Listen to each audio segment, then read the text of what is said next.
नमस्कार दोस्तों, मैं उपेंद्र कुमार। आज हम लोग बात करने वाले हैं भारत के डीआरडीओ ने काफ़ी एक ऐसा वेपन सिस्टम लॉन्च किया, इसके बारे में हम लोग जानते हैं। चलिए इससे पहले शुरू करते हैं हम लोग कि आपने काफ़ी समय पहले ही देखा होगा इजराइल और हमास के बीच में युद्ध हो रहा था, और इस युद्ध को लेके सारे देशों में एक चिंताजनक बढ़ गई थी। आगे न बारूद से युद्ध हो रहा है, न बम से युद्ध हो रहा है, ना कोई ब्लास्टिंग हो रहा है, ना कुछ। लेकिन यहाँ पे एक ड्रोन, एक नया वेपन्स लॉन्च हुआ है, और इस वेपन्स के द्वारा इजराइल पे अटैक हो रहे थे। तो इस तरह की चिंता सब देशों बढ़ गई थी। इंडिया में भी काफ़ी ऐसा दिख रहा था। तो इंडिया के डीआरडीओ ने सोचा क्यों नहीं कैसा हम लोग वेपन्स बनाया जाए कि आने वाले समय में अगर हम लोगों को भी ऐसा कोई सामना करना पड़ता है तो हम लोग भी इस तरह की चीज़ों को डिस्ट्रॉय कर सकते हैं। तो डीआरडीओ ने इसी तरह की एक्टिविटी करते हुए एक वेपन्स बना लिया, जिसको बोलते हैं लेजर वेपन्स डिफेंस सिस्टम। होता क्या लेजर डिफेंस सिस्टम, आइए हम लोग जानते हैं। लेजर डिफेंस सिस्टम क्या होता है?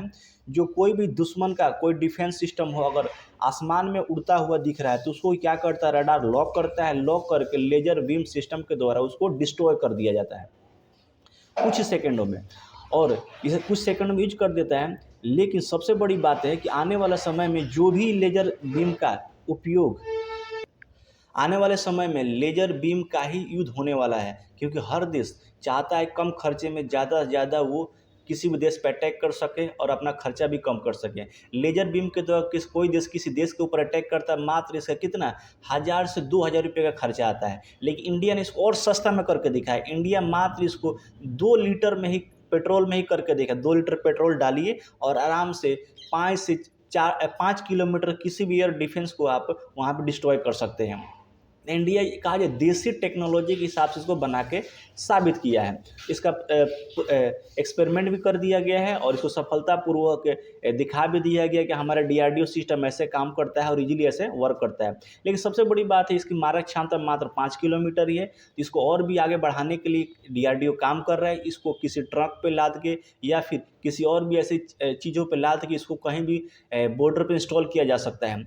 आने वाले समय में इसको एयरफोर्स को भी दिया जाएगा, इंडियन नेवी को भी दिया जाएगा और आर्मी को भी दिया जाएगा।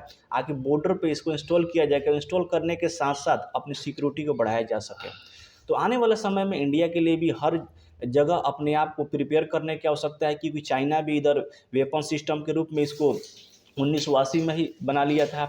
रसिया तो 1960 में ही बना लिया था। अमेरिका 1980 में बना लिया था। जापान आपका ये भी 2000 में ही बना लिया था। इजराइल आपका 2021-22 में बना लिया था। लेकिन इंडिया काफ़ी लेट से बना रहा है। इससे बात ये प्रूफ होती है कि इंडिया काफ़ी पीछे चल रहा है कोई भी सिस्टम में। तो इंडिया को भी अपने आप को हर दिन अपडेट करने की आवश्यकता है, और ऐसे वेपन्स के साथ साथ और भी नए नए वेपन्स लाने की आवश्यकता है। ऐसे वीडियो पाने के लिए हमारे चैनल को लाइक और सब्सक्राइब करिए। तब तक मिलते हैं नेक्स्ट वीडियो में। जय हिंद।